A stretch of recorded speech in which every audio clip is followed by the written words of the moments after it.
Hello students, good morning all of you. देखिए, हम बात कर रहे थे राजस्थान का इतिहास और राजस्थान के इतिहास में हम चौहान वंश के बारे में पढ़ रहे थे। और चौहान वंश में हमने लास्ट जो वीडियो क्लास देखी थी उसमें सबसे लास्ट पढ़ा था हमने कहा कि चौहान रणथंभौर के चौहान। मैंने कहा कि ये प्रॉपर सांभर से अजमेर, अजमेर से रणथंभौर, ये वाला सेक्शन हमने समाप्त कर लिया था। अब हम शाखा के तौर पर देख रहे हैं। देखो, शाखा के तौर पर हम देख रहे हैं, सबसे पहले देखेंगे नाडोल के चौहान। और नाडोल के चौहानों को भी हम दो पार्ट्स में देखते हैं, जालोर के चौहान और जालोर के बाद फिर सिरोही के चौहान, इधर बूंदी के चौहान मतलब हाड़ौती के चौहान। तो पहले हम नाडोल के चौहान के बारे में बात करते हैं। देखिए, सांभर के राजा थे वाकपति। सांभर के राजा कौन थे? मैं यहां हेडिंग डाल देता हूं, कहां के चौहान? नाडोल के चौहान। नाडोल के चौहान मैं बात कर रहा हूं। सांभर के चौहान शासक थे राजा वाकपति। राजा वाकपति। जब सांभर में चौहान शासक राजा वाकपति शासन कर रहे थे तो इनके पुत्र हुए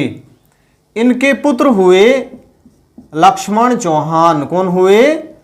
लक्ष्मण चौहान। इनके पुत्र सांभर के चौहान राजा वाकपति के पुत्र लक्ष्मण चौहान जो हैं, इन्होंने 960 ईस्वी में नाडोल में चौहान वंश की क्या की? स्थापना की। तो नाडोल में चौहान वंश के संस्थापक जो माने जाते हैं वो माने जाते हैं कौन? लक्ष्मण चौहान। सांभर के चौहान राजा वाकपति के पुत्र लक्ष्मण चौहान को नाडोल में चौहान वंश का संस्थापक माना जाता है, जिन्होंने 960 ईस्वी में नाडोल में चौहान वंश की क्या की? स्थापना की। नाडोल को अपनी क्या बनाया? नाडोल को अपनी राजधानी बनाया। और साथ में नाडोल दुर्ग का क्या करवाया? निर्माण कराया। नाडोल को अपनी राजधानी बनाया और साथ में नाडोल दुर्ग का क्या करवाया? निर्माण करवाया। नाडोल दुर्ग का निर्माण। ठीक है, ये सारे कार्य किसने कराए भाई? लक्ष्मण चौहान के द्वारा करवाए गए। लक्ष्मण चौहान कौन थे? सांभर के राजा वाकपति के पुत्र थे। अब देखिए, महत्वपूर्ण बात यह है भाई, नाडोल की चौहान शाखा की स्थापना कब हुई? 960 ईस्वी में। और अजमेर में चौहान वंश की स्थापना, अजमेर के चौहानों की शुरुआत जो होती है वो 1113 ईस्वी में। अब आप मुझे बताइए, सांभर से पहले अजमेर वाले चौहान आए या फिर नाडोल वाले? निश्चित रूप से हम कह सकते हैं नाडोल वाले चौहान आए 960 ईस्वी। ठीक है, तो क्वेश्चन पेपर में पूछा जाता है, जैसे मैं बात करूं कि भाई प्रतिहार वंश की सबसे प्राचीनतम शाखा कौन सी थी? हम जानते हैं प्रतिहार वंश की शुरुआत जो है अवंती उज्जैन से हुई और शाखा के रूप में सबसे पहले निकल के आए कहां? मंडोर निकल के आया। मैंने बताया भी कि प्रतिहारों की कुल कितनी शाखाएं थी? 26 शाखाएं थी, जिनमें से सबसे प्राचीनतम शाखा मंडोर शाखा थी। ऐसे यहां मैं बात करता हूं कि भाई चौहान वंश की सबसे प्राचीनतम शाखा कौन सी मानी जाती है? तो नाडोल। कौन सी शाखा? नाडोल शाखा सबसे प्राचीनतम शाखा मानी जाती है, जिसकी स्थापना 960 ईस्वी में हुई। जबकि इधर देखो, अजमेर के चौहान वंश की स्थापना कब हुई? 1113 ईस्वी में। तो हम कह सकते हैं यह चौहान वंश की सबसे प्राचीनतम शाखा मानी जाती है। प्राचीनतम शाखा है। ठीक है, तो नाडोल के चौहानों में हमें ज्यादा नहीं देखना है, सिर्फ इतना देखना है कि नाडोल में चौहान वंश के संस्थापक कौन थे? सांभर के राजा वाकपति के पुत्र लक्ष्मण चौहान थे, जिन्होंने 960 ईस्वी में नाडोल में चौहान वंश की स्थापना की। नाडोल को अपनी राजधानी बनाया और साथ में नाडोल दुर्ग का क्या कराया? निर्माण कराया। और नाडोल शाखा जो है चौहान वंश की सबसे प्राचीनतम शाखा है। ठीक है, अब देखिए, नाडोल के चौहानों के बाद नाडोल के चौहान दो शाखाओं में हम यहां देख रहे हैं, एक जालोर और दूसरा बूंदी या हाड़ौती। पहले हम जालोर सिरोही वाले सेक्शन की बात कर रहे हैं, उसके बाद आपसे बात करेंगे बूंदी या हाड़ौती के चौहान। देखिए, नेक्स्ट मैं बात कर रहा हूं आपसे जालोर के चौहान। कहां के चौहान? जालोर के चौहान। नाडोल के चौहानों के बाद नेक्स्ट मैं यहां हेडिंग डाल रहा हूं जालोर के चौहान।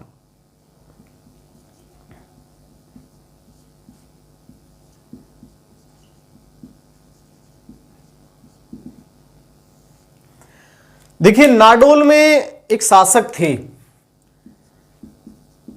नाडोल के शासक थे अलहण चौहान। कौन थे? अलहण चौहान। नाडोल के शासक अलहण चौहान जो है, इनके पुत्र हुए कीर्तिपाल, कीर्तिपाल चौहान। कौन हुए? कीर्तिपाल चौहान। नाडोल में शासन चल रहा था, शासक कौन थे? अल्हड़ चौहान थे। इनके पुत्र हुए कीर्तिपाल चौहान। ठीक है, इधर मैं बात करता हूं वर्तमान जालोर, वर्तमान जालोर क्षेत्र की बात करता हूं। देखो जालोर जो नाम है वो जाल धन ओर से बना। जाल का तात्पर्य देखिए, देखा होगा झाड़ी देखिए पश्चिम राजस्थान बहुत ही कंजस्टेड झाड़ी है, बहुत मुड़े तुड़े कांटे पत्तियां कंटीले इस टाइप की। ठीक है, तो उसको हम बोलते हैं जाल। और मतलब तरफ या किनारा, ऐसा क्षेत्र जहां बहुत ज्यादा मात्रा में जाल के वृक्ष पाए जाते हो या जाल नामक झाड़ी पाई जाती हो, वो क्षेत्र जालोर कहलाया। और जालोर जो क्षेत्र है इस पर परमार शासकों का शासन था। किसका? परमार शासकों का शासन था। ठीक है, और यहां परमार शासक थे कुंतपाल। कौन हुए? परमार शासक कुंतपाल, इसका शासन था। इधर नाडोल के चौहान वंश के शासक अल्हड़ चौहान के पुत्र कौन हुए? कीर्तिपाल चौहान। 1182 ईस्वी में, 1182 ईस्वी में कीर्तिपाल चौहान जो है उन्होंने परमार शासक कुंतपाल को क्या किया? कुंतपाल को पराजित किया। पराजित कर जालोर में चौहान वंश की क्या की?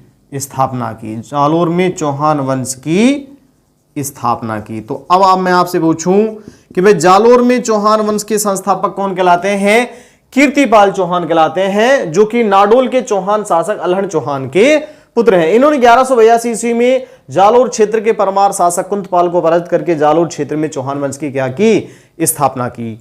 देखिए, तो जालोर में चौहान वंश के संस्थापक कौन कहलाते हैं? कीर्तिपाल कहलाते हैं। कीर्तिपाल जो है बेसिकली इन्होंने अपना साम्राज्य स्वर्णगिरी पर्वतमालाओं के मध्य स्थापित किया। स्वर्णगिरी पर्वतमालाओं के मध्य, स्वर्णगिरी पर्वतमालाओं के मध्य अपना साम्राज्य क्या किया? स्थापित किया। इसलिए जालोर के चौहानों को सोनगरा चौहान, स्वर्णगिरी से बिगड़कर क्या बना? सोनगरा। क्या बना? सोनगरा चौहान। तो जालोर के चौहानों को किस नाम से? सोनगरा चौहानों के नाम से भी जाना जाता है। क्यों जाना जाता है? क्योंकि कीर्तिपाल ने अपने साम्राज्य की स्थापना स्वर्णगिरी पर्वतमालाओं के मध्य की। देखो हम पढ़ते हैं जालोर दुर्ग, उसको हम क्या बोलते हैं? सुवर्णगिरी। क्या बोलते हैं? सुवर्णगिरी के नाम से भी उसको जानते हैं। क्यों? जालोर दुर्ग जो है वो कौन सी पर्वतीय क्षेत्र में है? स्वर्णगिरी पर्वतमालाओं के मध्य स्थित है। हालांकि परमार शासकों ने उसका निर्माण कराया था। ठीक है, तो स्वर्णगिरी पर्वतमालाओं के मध्य अपना साम्राज्य स्थापित किए जाने के कारण जालोर के चौहानों को किस नाम से? सोनगरा चौहानों के नाम से भी जाना जाता था। देखिए, कीर्तिपाल जो है इन्होंने मेवाड़ के शासक, कीर्तिपाल ने मेवाड़ के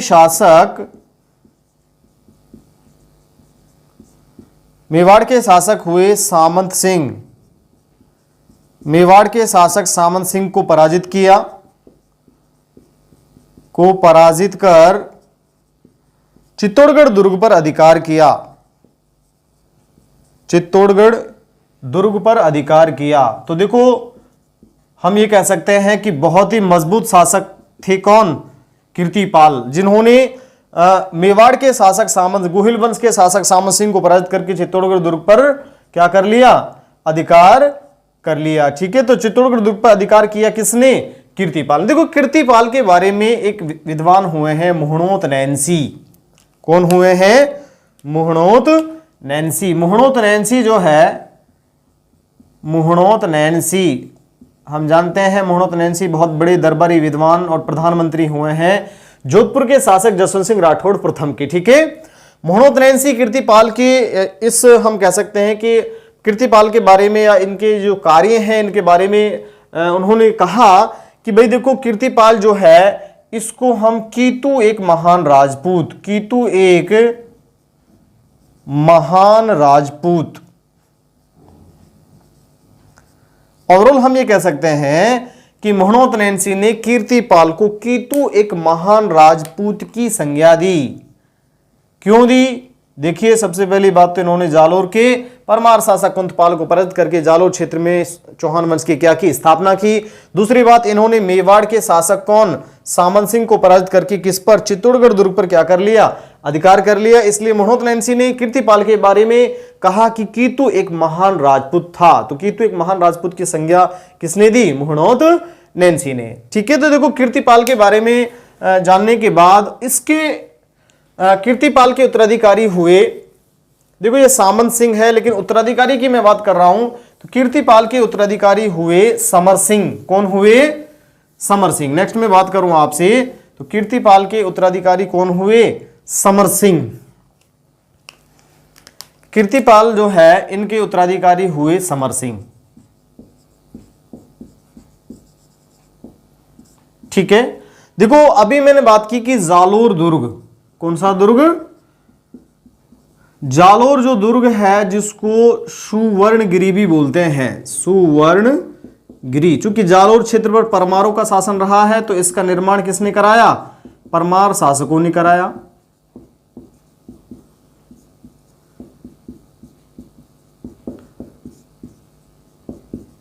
लेकिन कीर्तिपाल के चौहान कीर्तिपाल चौहान जो है, इनके वंशज समर सिंह चौहान जो है, इन्होंने जालोर दुर्ग में क्या करवाया? सुदृढ़ प्राचीर। सुदृढ़ प्राचीर, प्राचीर बोलते हैं दीवार को। ठीक है, बहुत मजबूत दीवार। इसके अलावा इसमें इन्होंने बनवाया क्या? शास्त्रागार। इसके अलावा हम कह सकते हैं इसमें इन्होंने बनाया कोषागार। ओवरऑल हम कह सकते हैं पुनः निर्माण। तो जालोर दुर्ग में सुदृढ़ प्राचीर, जालोर दुर्ग में शास्त्रागार, कोषागार, अन्नागार, इन सभी का निर्माण कीर्तिपाल चौहान के वंशज कौन? समर सिंह चौहान द्वारा करवाया गया। तो निर्माण जो है, जालोर दुर्ग की स्थापना, निर्माण जो है कराया परमार शासकों ने, लेकिन पुनः निर्माण या उसमें कुछ नवीनतम जो कार्य कराए गए वो कीर्तिपाल चौहान के वंशज समर सिंह चौहान द्वारा करवाए गए। तो अब देखो, समर सिंह चौहान के बाद फिर एक और महत्वपूर्ण शासक हम जालोर के चौहानों में देखते हैं। शायद जालोर के चौहानों के सबसे महत्वपूर्ण शासक हुए हैं कान्हड़देव चौहान। कौन हुए हैं? कान्हड़देव चौहान। मैं बात कर लेता हूं, नेक्स्ट शासक हैं कान्हड़देव चौहान। इनका शासनकाल 1305 से 1311। ठीक है, देखो कान्हड़देव चौहान जो है बेसिकली इनके समकालीन दिल्ली के शासक थे अलाउद्दीन खिलजी। दिल्ली के शासक कौन थे? अलाउद्दीन खिलजी। देखो यहां कान्हड़देव चौहान और दिल्ली के शासक अलाउद्दीन खिलजी के मध्य संघर्ष के कारण, मैं आपसे बात करूं भाई क्या कारण थे कि इन दोनों के मध्य संघर्ष हुआ? ठीक है, संघर्ष के कारण सबसे पहला कारण मैं बात करता हूं, माना जाता है कि 1299 ईस्वी में वही गुजरात अभियान जो हमने रणथंभौर के चौहानों में बात की थी, उस गुजरात अभियान पर अलाउद्दीन खिलजी की सेना 1299 ईस्वी में गुजरात अभियान पर जा रही थी। रास्ते में आता है कौन? जालोर। क्या आता है रास्ते में? जालोर आता है। बेसिकली ये जो गुजरात अभियान है, इस अभियान पर अलाउद्दीन खिलजी ने जालोर के शासक कान्हड़देव चौहान जो है इनसे अनुमति मांगी कि भाई आप मुझे आपके इस साम्राज्य से कहां जाने दीजिएगा? गुजरात अभियान पर मेरी सेना को जाने दीजिएगा। लेकिन यहां मैं कान्हड़देव चौहान जो है इनके सेनापति हुए जेता और देवड़ा। जेता और देवड़ा जो हैं इन्होंने क्या किया? अलाउद्दीन खिलजी की सेना पर क्या कर दिया? आक्रमण कर दिया। फलस्वरूप अलाउद्दीन खिलजी की सेना को अपना मार्ग बदलना पड़ा। वो बजाय जालोर से ना जाकर ऐसे साइड से होकर गए। ठीक है, तो पहला कारण दोनों के मध्य, कान्हड़देव चौहान और अलाउद्दीन खिलजी के मध्य संघर्ष का पहला कारण था 1299 ईस्वी के गुजरात अभियान पर जा रही खिलजी की सेना पर, खिलजी की सेना पर कान्हड़ देव चौहान के सेनापति जेता व देवड़ा का आक्रमण। एक रीजन तो ये था। ठीक है, अब मैं बात करता हूं मोहनोत नैन्सी। मोहनोत नैन्सी जो है उसके अनुसार, मोहनोत नैन्सी के अनुसार देखो यहां क्या घटना घटित हुई। मोहनोत नैन्सी के अनुसार हम कह सकते हैं, मोहनोत नैन्सी कहता है अपने ग्रंथ नैनसीरी ख्यात में, क्या कहता है कि 1305 ईस्वी के आसपास क्या हुआ, 1305 ईस्वी के आसपास अलाउद्दीन खिलजी ने अपने एक सेनापति आइन उल मुल्क इसको कानड़ देव चौहान के पास अधीनता स्वीकार कराने के लिए 1305 ईस्वी में आइन उल मुल्क नामक सेनापति को या दूत को अलाउद्दीन खिलजी ने अधीनता स्वीकार करने के लिए, अधीनता स्वीकार कराने के लिए कहां भेजा, कानड़ देव चौहान के पास भेजा। ठीक है, देखो हुआ क्या, कानड़ देव चौहान ने इस 1305 ईस्वी की इस संधि के तहत, हम ये कहें कि इस आइनुल मुल्क नामक संदेश वाहक के माध्यम से अलाउद्दीन खिलजी की क्या की, अधीनता स्वीकार की। लेकिन किस शर्त के तहत कि मैं कभी भी अलाउद्दीन खिलजी के दरबार में उपस्थित नहीं होऊंगा। ये शर्त थी संधि की, मैं कभी भी अलाउद्दीन खिलजी के दरबार में उपस्थित नहीं होऊंगा। तो ऐसी परिस्थिति में इन्होंने अपने पुत्र, अधीनता स्वीकार कर अपने पुत्र, अधीनता किसने स्वीकार की, कान्हड़ देव ने अधीनता स्वीकार कर अपने पुत्र वीरमदेव चौहान जो है उनको कहां भेज दिया, अलाउद्दीन खिलजी की सेवा में भेज दिया। वीरमदेव चौहान को दिल्ली भेजा। ठीक है भाई, वीरमदेव चौहान कहां चले गए, दिल्ली चले गए। माना जाता है दिल्ली में वीरमदेव और अलाउद्दीन खिलजी की पुत्री, अलाउद्दीन खिलजी की कौन पुत्री का नाम था फिरोजा। अलाउद्दीन खिलजी की पुत्री फिरोजा और वीरमदेव चौहान के मध्य प्रेम प्रसंग स्टार्ट हुआ। क्या हुआ, दोनों के मध्य प्रेम प्रसंग स्टार्ट हुआ। ठीक है, प्रेम प्रसंग चलता रहा, लेकिन फिरोजा जो है वो विवाह के लिए दबाव डालने लगी, किसके ऊपर, वीरमदेव चौहान के ऊपर। वीरमदेव चौहान ने मना कर दिया कि अलाउद्दीन खिलजी को पता लगेगा, ये बात ठीक नहीं रहेगी। ठीक है, वैसे भी हम चौहान हैं, आपसे विवाह नहीं कर सकते। उस परिस्थिति में वीरमदेव जो है वो भागकर कहां आए, वीरमदेव भागकर जालोर आ गए।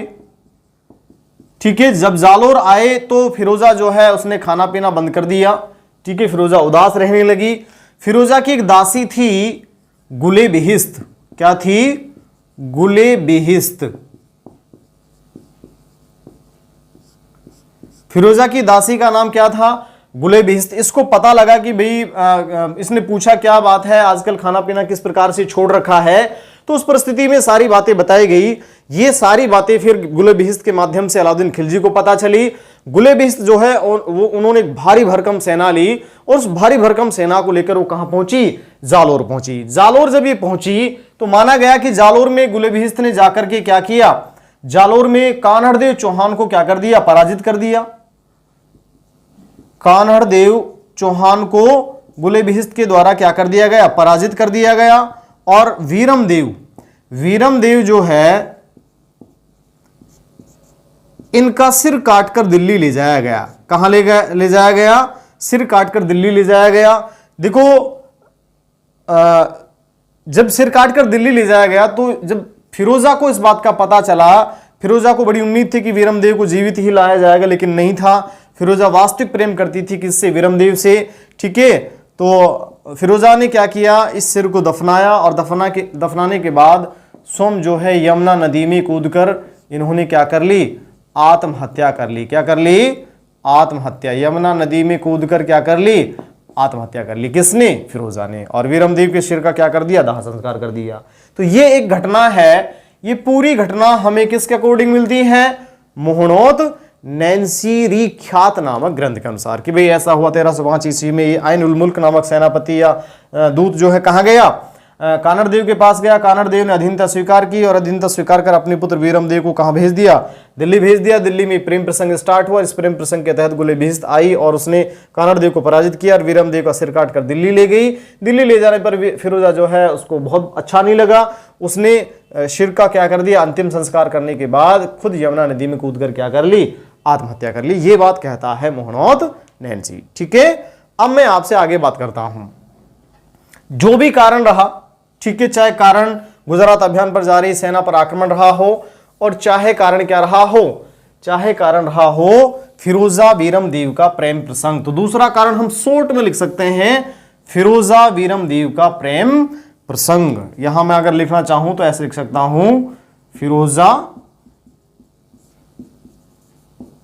वीरमदेव का प्रेम प्रसंग। ठीक है, ये दो प्रमुख कारण हैं। अब मैं बात करता हूं, देखो इन कारणों की वजह से अलाउद्दीन खिलजी ने जालोर पर क्या किया, आक्रमण किया। लेकिन जालोर पर आक्रमण करने से पहले उन्होंने एक युद्ध लड़ा, सिवाना का युद्ध। कौन सा युद्ध, सिवाना का युद्ध।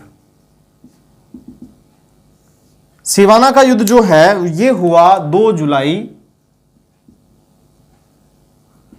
1308। एक इतिहासकार हुए हैं फरिश्ता। इतिहासकार फरिश्ता ने ग्रंथ लिखा तारीख ए फरिश्ता।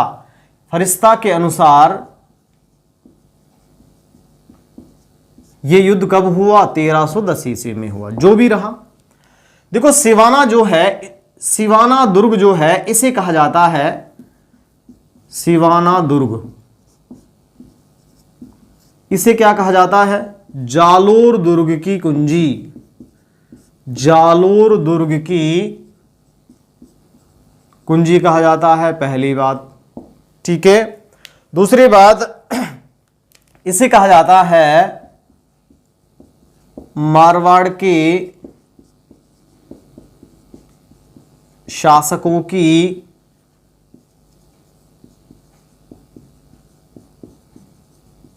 शरणस्थली। दूसरी बात, ठीक है, क्योंकि देखो जिस प्रकार से रणथंबोर को जीतने के लिए झाइन को जीतना जरूरी था, उसी प्रकार से जालोर को जीतने के लिए सिवाना दुर्ग को जीतना बहुत जरूरी था। और सिवाना के शासक, यहां के शासक थे कान्हड़देव चौहान के भतीजे शीतल देव। शीतल देव या शातल देव चौहान।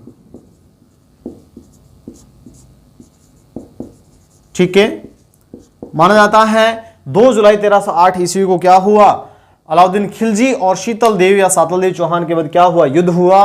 और सिवाना के इस युद्ध में शीतल देव के सेनापति थे भावले। सेनापति भावले के विश्वासघात के कारण क्या हुआ, शीतल देव, देखो इधर एक तरफ अलाउद्दीन खिलजी थे और अलाउद्दीन खिलजी के सेनापति की बात करता हूं तो वो थे कमालुद्दीन गुर्ग। कौन थे, कमालुद्दीन गुर्ग। ठीक है, अलाउद्दीन खिलजी और कमालुद्दीन गुर्ग। और इधर मैं बात करता हूं तो शीतल देव या सातल देव और उनके सेनापति कौन थे, भावले। माना जाता है कि सेनापति भावले के विश्वासघात के कारण इस युद्ध में शीतल देव केसरिया हुआ। शीतल देव के नेतृत्व में क्या हुआ, केसरिया हुआ। ठीक है, और शीतल देव की पत्नी मीणा देवी के नेतृत्व में क्या हुआ, जौहर हुआ, और केसरिया और जौहर मिलकर कहलाया साका। तो निश्चित रूप से हम ये कह सकते हैं कि सेनापति भावले के विश्वासघात के कारण इस युद्ध में शीतल देव के नेतृत्व में केसरिया और मीणा देवी के नेतृत्व में क्या हुआ, जौहर हुआ। इट मीन्स सिवाना दुर्ग का साका कब हुआ, 1308 ईस्वी में। देखो अलाउद्दीन खिलजी जो है उन्होंने सिवाना दुर्ग का कार्यभार, मैं बात करूं सिवाना जो दुर्ग है, इस सिवाना दुर्ग का कार्यभार किसे, अपने सेनापति कमालुद्दीन को सौंपा। कमालुद्दीन को सौंपा और दुर्ग का नाम बदलकर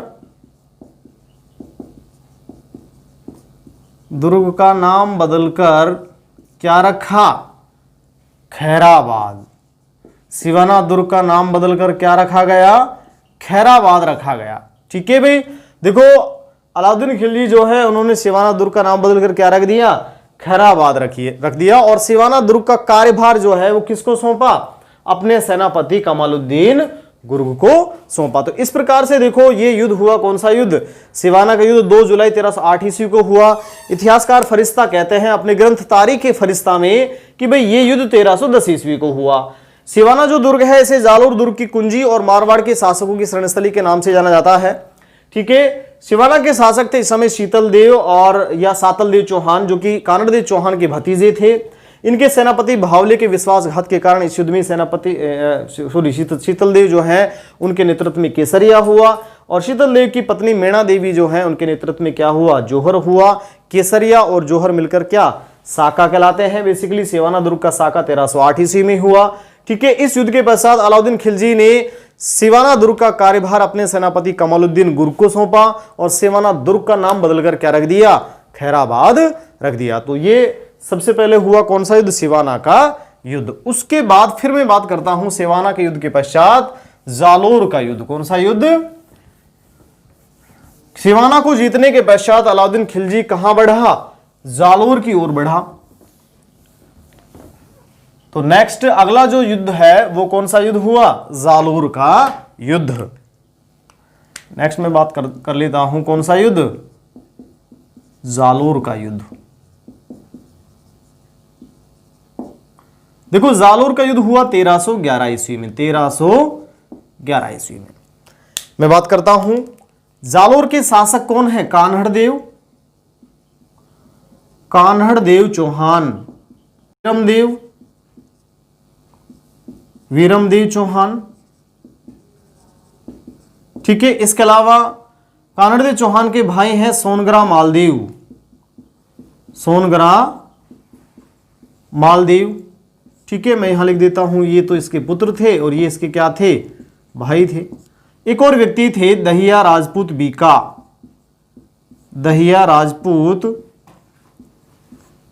बीका।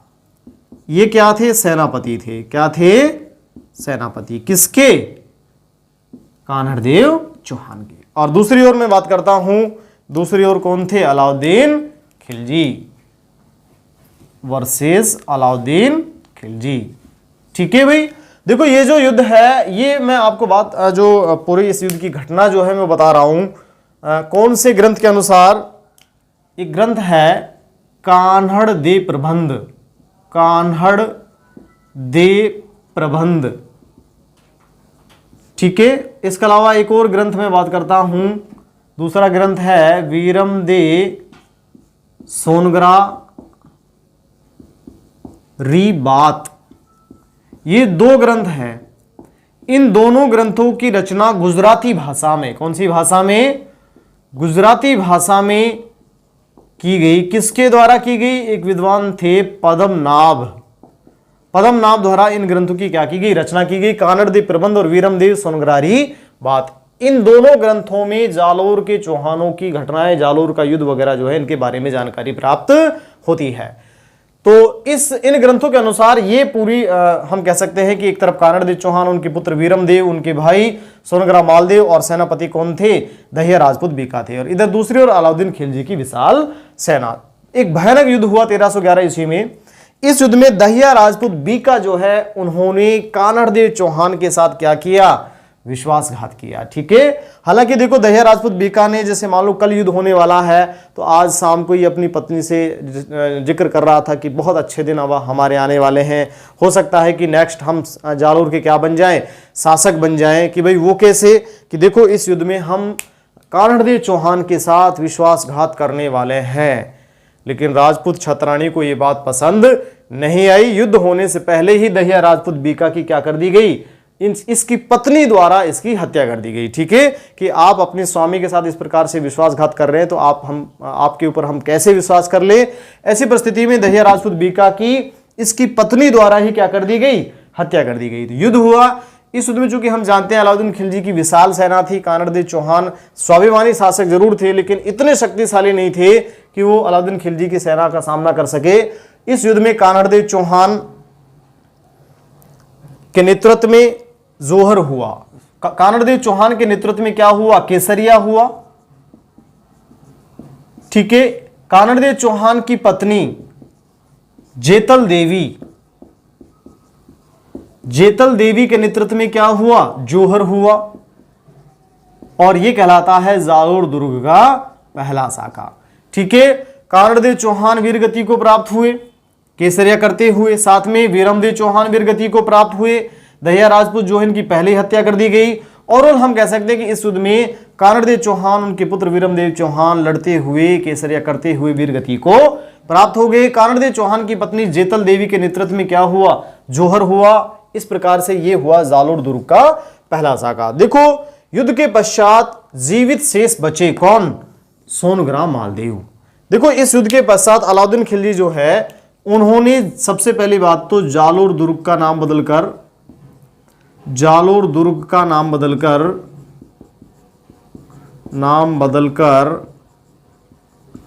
क्या रखा, जलालाबाद। क्या रखा, जलालाबाद, पहली बात। दूसरी बात, इन्होंने जालोर दुर्ग में फिरोजा का मकबरा बनवाया। और साथ में अलाई मस्जिद। तो अलाई मस्जिद का निर्माण हम कह सकते हैं। इसके अलावा फिरोजा के मकबरे का निर्माण किसके द्वारा करवाया गया, अलाउद्दीन खिलजी के द्वारा। कहां कराया गया, जालोर दुर्ग में करवाया गया। ठीक है, तो ओवरऑल हम ये कह सकते हैं युद्ध को जीतने के पश्चात अलाउद्दीन खिलजी ने जालोर दुर्ग का नाम बदलकर जलालाबाद रखा और इस दुर्ग में फिरोजा का मकबरा और अलाई मस्जिद का क्या कराया, निर्माण कराया। देखो युद्ध में जीवित शेष बचे कौन, कानड़देव चौहान के भाई सोनग्राम मालदेव। ये इस युद्ध के दौरान जीवित शेष बचे। इन्होंने अलाउद्दीन खिलजी की सद्भावना प्राप्त की। ठीक है, और अलाउद्दीन खिलजी जो है इन्होंने आगे चलकर इन्हें चित्तौड़गढ़ दुर्ग का प्रशासक नियुक्त किया। किसको बनाया भाई प्रशासक, कानड़देव चौहान के भाई सोनग्राम मालदेव। कब बनाया, 1313 से 1326। ये ध्यान रखना आप। ठीक है, 1313 से 1326 तक जालोर दुर्ग का प्रशासक कौन रहा, सॉरी चित्तौड़गढ़ दुर्ग का प्रशासक कौन रहा, कानड़देव चौहान के भाई सोनग्राम मालदेव रहे। ये लाइन मैं आपको पुनः रिपीट कराऊंगा जब हम मेवाड़ रियासत के इतिहास पढ़ेंगे। उसमें जब 1313 से 1326 की बात करेंगे कि भाई मेवाड़ पर किसका अधिकार रहा, कौन प्रशासक रहे, तो फिर मैं वापस आपको याद दिलाऊंगा सोनग्राम मालदेव रहे। ठीक है, तो इस प्रकार से समाप्त हुए क्या, जालोर के चौहान। तो जालोर के चौहान राजवंश का इतिहास यहीं पर क्या हो जाता है, समाप्त हो जाता है। ठीक है, देखो जालोर के चौहान वंश के इतिहास के बाद, इसकी समाप्ति के पश्चात नेक्स्ट हम बात करते हैं सिरोही के चौहान। कहां के चौहान, तो जालोर के चौहानों को जिस प्रकार से हमने क्या कहा, सोनग्राम चौहान कहा। क्या कहा, सोनग्राम चौहान। ऐसे ही हम सिरोही के चौहानों को बोलते हैं देवड़ा चौहान। कौन से चौहान, देवड़ा चौहान। तो नेक्स्ट में बात कर रहा हूं आपसे सिरोही के देवड़ा चौहान। नेक्स्ट बात करते हैं सिरोही के देवड़ा चौहान। हाँ देखिए, मैंने कहा कि 1311 ईस्वी में जालोर के चौहान वंश क्या हो गए, समाप्त हो गए। 1311 ईस्वी में जालोर के चौहानों की समाप्ति पर क्या हुआ, जालोर के चौहानों के वंशज, जालोर के चौहानों के वंशज हुए राव लुम्बा चौहान, राव लुम्बा चौहान। जालोर के, हम कह सकते हैं जालोर में चौहान वंश की समाप्ति के पश्चात जालोर के चौहान शासकों के वंशज कह सकते हैं, इनकी एक शाखा थी देवड़ा शाखा, उस देवड़ा शाखा के वंशज कौन हुए, राव लुम्बा चौहान। राव लुम्बा चौहान जो है उन्होंने 1311 ईस्वी में आबू क्षेत्र के परमारों को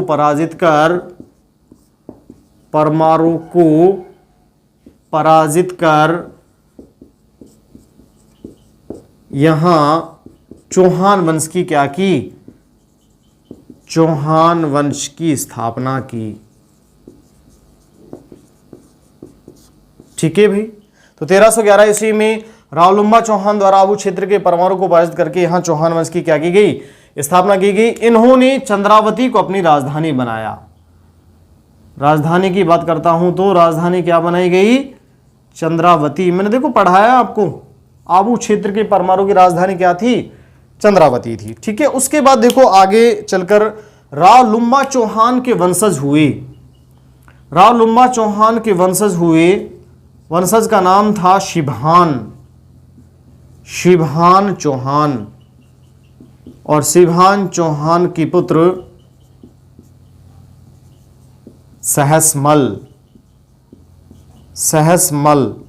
द्वारा, शिवहान चौहान के पुत्र सहसमल द्वारा 1425 ईस्वी में शिवपुरी नगर बसाया गया। और आगे चलकर ये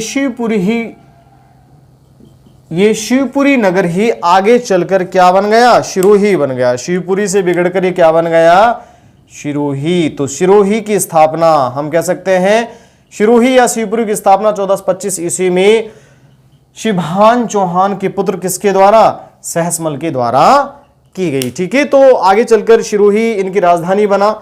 ठीक है, और लास्ट देखो एक लाइन और मैं बता देता हूं, 1451 ईस्वी में मेवाड़ के शासक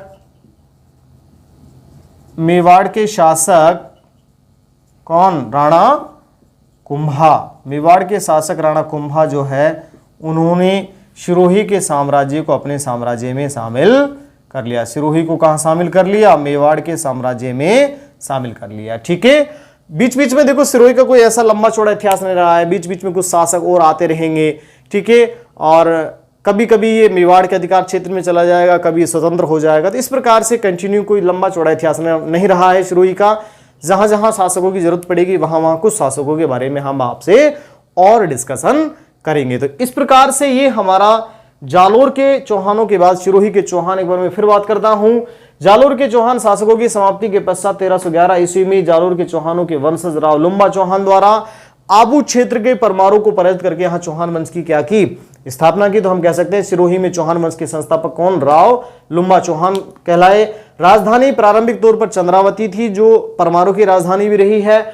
आगे चलकर राव लुम्बा चौहान के वंशज शिवहान चौहान के पुत्र सहसमल चौहान द्वारा 1425 ईस्वी में शिवपुरी नगर को बसाया गया। ये शिवपुरी नगर ही आगे चलकर सिरोही कहलाया। और 1451 ईस्वी में मेवाड़ के शासक राणा कुंभा जो है उन्होंने सिरोही के साम्राज्य को मेवाड़ के साम्राज्य में क्या कर लिया, शामिल कर लिया। तो ये हुए कहां के चौहान, सिरोही के चौहान। अब मैं आपसे नेक्स्ट बात करता हूं। देखो हमने अजमेर, रणथंभौर, नाडोल, जालोर और सिरोही के चौहान पढ़ लिए हैं। नेक्स्ट हमारे पास आता है कहां के चौहान, बूंदी के चौहान।